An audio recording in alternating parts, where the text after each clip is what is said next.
Hey everybody, it's Andrew and welcome back to Sunrider Liberation Day, the Return chapter. Right, then last we left off, we switched out Chigara with Lynn for a body double, and now that we've had our little discussion in the empty room, Chigara's fucking waking up. Yeah. Captain? Oh, what's going on, Captain? Why am I tied to this chair? Captain? And the doctor? And Asaga? Chigara's eyes darted around the room while she struggled against the ropes in a panic. Shit. For now, I've got to calm Chigara down. Chigara, don't worry, I'm here. I'll protect you. All of a sudden, Shields felt at a loss. His usual collected demeanor fell apart. Random words merely leaked from his mouth as he spoke to Chigara in a daze. Chigara. He had felt her die in his very arms. When her spark left her body, a demon had awakened in him. A demon willing to burn the entire galaxy in order to avenge her. Despite being a spy, despite betraying him, despite murdering countless Alliance leaders, Shield had loved her with his entire heart. And she didn't do it on purpose. And that's exactly how the Shields in this universe feels about her. A sobering reminder, though, of course. Chigara, calm down and listen to me. Shield's not down in front of her. Despite waking up tied to a chair, the sight of her lover's face managed to calm her fears. You know, there was something I had intended to say in another video on one of the recording session. At the end of Sola's route, something that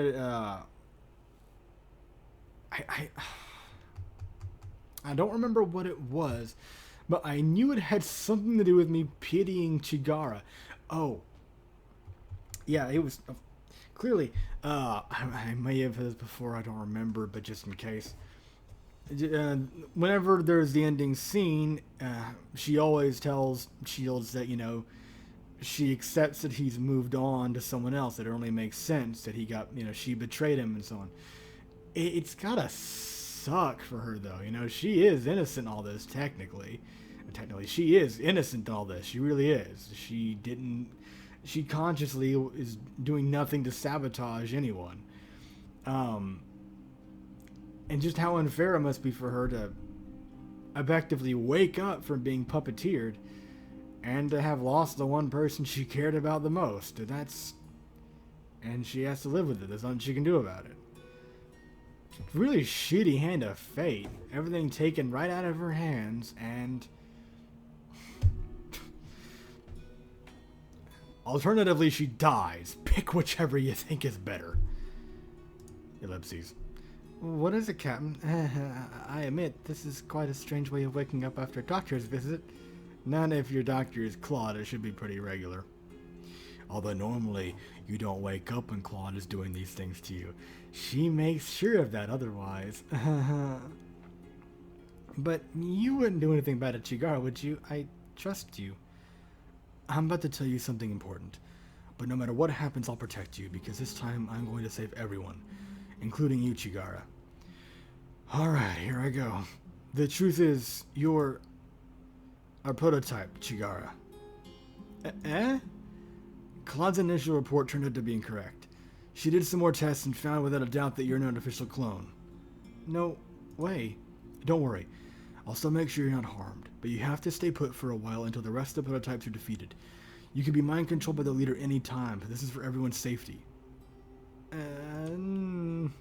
But this means I won't be able to start a bakery with Kato. I won't be able to have children. No. Chigara's a normal girl, Chigara's a normal girl, Chigara's a normal girl.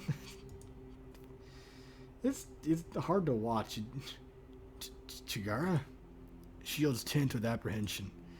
He knew this was going to be difficult to explain, but he had to make sure Chigara understood the situation.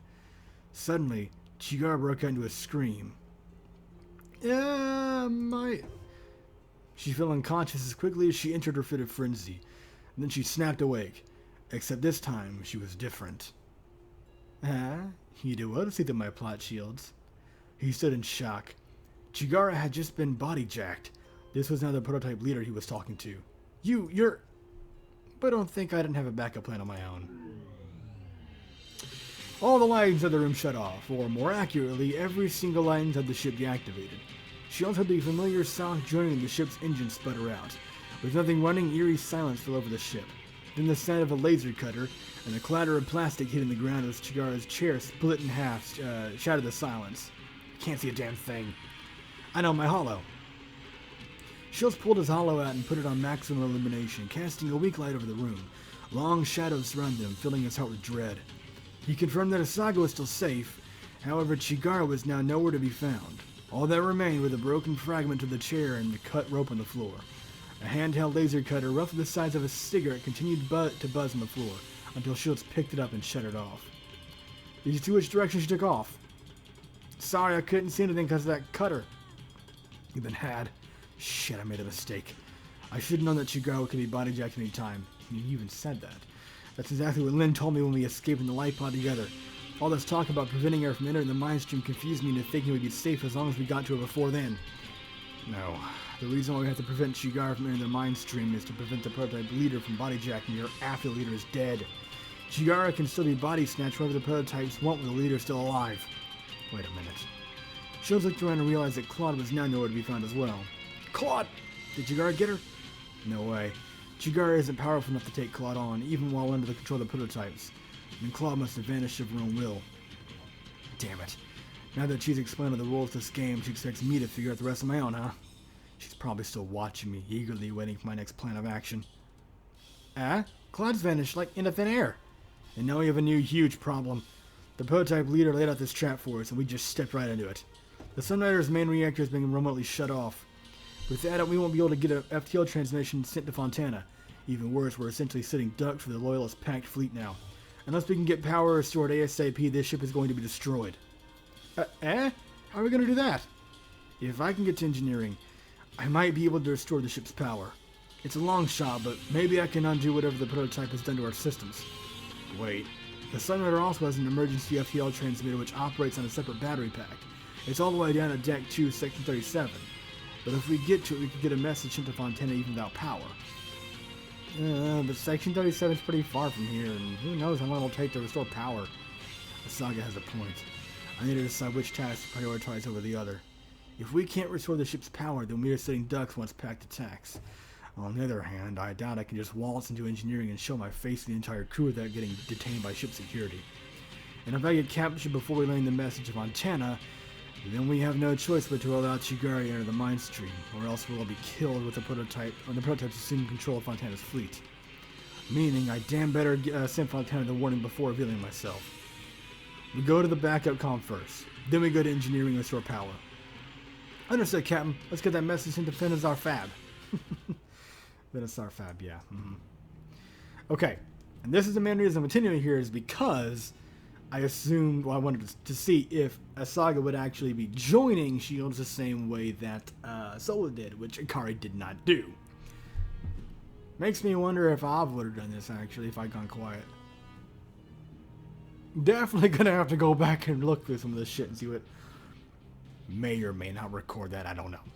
Shields and Asaga ran into the closest maintenance tunnel and headed down to Deck 2. Hey, so what's up with this backup comm anyways? I didn't know we had something like that. It's one of a few systems which keeps operating under battery power when the ship loses power like this. Basically, when the ship's disabled, we need to be able to breathe and call for help. That's why life support and the FTL comm keep working. It's a lot more limited than the regular ones, though. We can only transmit a text message less than 120 characters in length, and the message can only be broadcast on the Intergalactic Distress or Rescue channel. Another problem is that if the batteries are still nowhere powerful enough to power life support for the entire ship, the air is going to get really thin on Deck 2 real fast. I'm sure it won't be any tougher than flying a Rider, but basically, this isn't going to be as easy just crawling into the comm room and sending a message. Yeah, all the lifts and trams are offline as well, so we'll be crawling through about 300 meters of maintenance tunnels. Alright, lead the way, Captain. And lead the way I shall. After roughly half an hour of climbing down ladders and crawling through maintenance shafts hardly wider than sewage pipes, Shields could begin to see his breath turn into frost vapors. The air was no longer as rich with oxygen, making the trek all the more arduous. The outermost sections of the ship were quickly dissipating heat into space, and life support was slowly losing the battle to keep the extremities of the ship fit for human life. He looked back. Asaga, how you holding up? Asaga still looked to be in good condition. A little cold's no problem. Better cold than too hot, because I'd be drenched with sweat otherwise. Oh, that's right, yeah. Yeah, Solo really couldn't handle the cold, so that's also another change there. Asaga apparently doesn't give a fuck.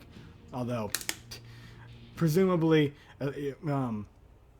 when it starts getting cold enough to affect shields too, I'm pretty sure she's gonna feel that as well.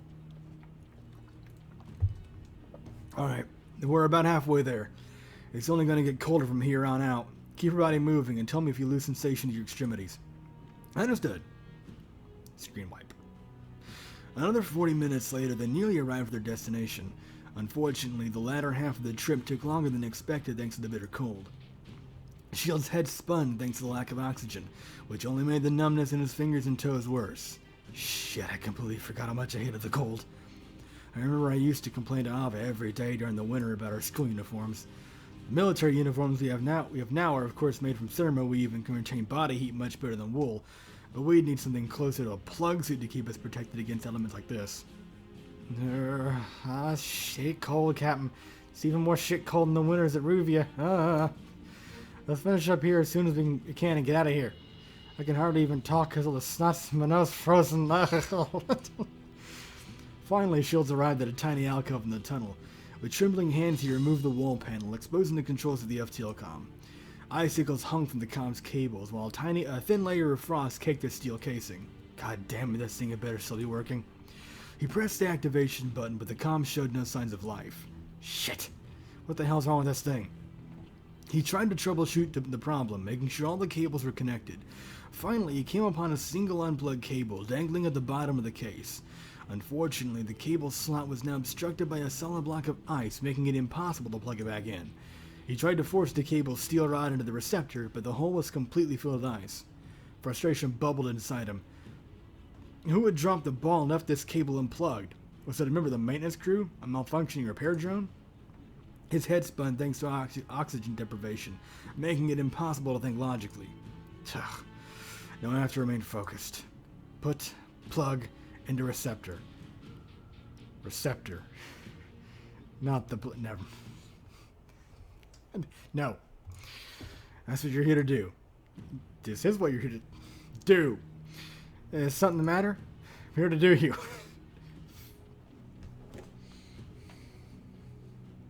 Classy jokes. I'm the epitome of intelligent humor. Ugh. Someone accidentally left a cable unplugged. I won't be able to return the comm on without it, but the receptor is now frozen solid. Ugh, come on. Why is nothing going as planned today of all days? Shit. Shields racked his brain for a way to thaw the ice inside the receptor. The plug was hardly larger than a pin. It wouldn't take much heat to melt the ice inside, but without the proper tools. He wasn't thinking properly. He should have come prepared with a blowtorch or something. Hindsight's always 20/20. It's the motto of this expansion. There's only one option. I'm going to cross the charges in the battery. It'll make the power cables overheat and melt the ice away. Yeah, but won't that also burn up the comm too? It's the only option we have left. Thanks to the oxygen deprivation and his grim realization they would not last much longer in the cold, Shields immediately unplugged the two power cables and crossed the charges without a second thought. As expected, the power connections from the battery to the comm unit began to emit smoke. The smell of acid burned Shields' nose as the power cables suddenly became extremely hot. Vip. Suddenly, sparks flew from the comm box as a conduit burst. Stop! Shields uncrossed the charges in a panic. On the bright side, the ice was now melted from the receptor. That is, if he didn't just blow up the comm. He grabbed the cable and successfully plugged it in. Did it work? Or did I just melt the only comm we could use to warn Fontana's fleet? He took a deep breath and turned the comm on. He breathed out in relief when it amazingly activated. We're in business. All right. Damn. Can't believe I actually did a thing like that. If Ava were here, she'd probably murder me. And that's even more reason for me to go back at some point, just see what happens during Ava's stealth route. But looks like my luck's still holding. Fontana, you better read this message after everything went through to send it. Shields used the comm's keypad to type out the warning to Fontana and relayed it. Now, all we can do is pray someone on board Fontana's ship is watching the distress channel and takes the message seriously enough to relay it to Fontana. The look of relief on Asaga's face deflated. True enough, even if they sent the message, there was no guarantee anyone would read it. This was still a long shot. Shields reattach the wall panel, once again closing the comm. Come on, we're done all we can. We need to get deeper into the ship before we freeze to death. No kidding. The duo made their agonizingly slow return to the center of the ship. Their extremities were now completely numb, and their consciousness faded in and out because of the thin air. The return trip proved far more difficult than their first expedition. Worse still, since they were heading to Deck 1, they now had to climb up frozen ladders instead of climbing downwards. This is nuts. I remember the time I had to hike up Mount Destiny for my baptism. This is even worse. Baptism? Dumb ritual the church expected me to perform. Honestly, nobody believes anymore that the Emperor is God or anything. I had to climb up the whole mountain and soak myself with water at the peak inside a temple. It was completely televised throughout the planet. Maybe the Arabian media companies keep pressing the royal family to continue the tradition because tons of geezers tune in to watch the princess suffer while hiking a 10-kilometer long trail, and then upon reaching the top, they get prime-time coverage of a girl dumping a bucket full of water on her nubile young body. I bet they make millions off of advertising revenue alone. Yeah, that's pretty fucking messed up. Body? This sounds a little risque for national holovision. Ah, well, I was fully clothed in my ceremonial gown, obviously. Still got soaked, though. Anyways, I'm getting bad flashbacks. Must have been hard. Forget sometimes it's your royalty. Honestly, I'd prefer if you just forgot it altogether. I'm not really looking forward to going back. In fact, lately, it's been my greatest fear. I'm not the princess anymore. I'm supposed to be the leader of my people now. Whenever that realization sinks in, I never want to leave this ship. I just want to keep flying the blackjack and go on adventures with you. If I go back, I'm going to be chained. Even though I'll be the most powerful person in Arabia Prime, the throne is going to become my prison. I won't be able to fly the blackjack anymore. I won't be able to be the hero. I'll just have to sit on a fancy chair for the rest of my life and watch Arabia waste away. Just like the prior rulers before me, until eventually I grow old too and I die. Asaga. They rounded the corner and came upon yet another ladder. Asaga doubled down and panted, obviously no condition to climb up. Let's take a short break, Captain. Don't know if I can climb under the ladder without slipping. Alright, I need a break too. And, all in this episode, here. Thank you very much for watching, I hope you enjoyed, and I will see you next time.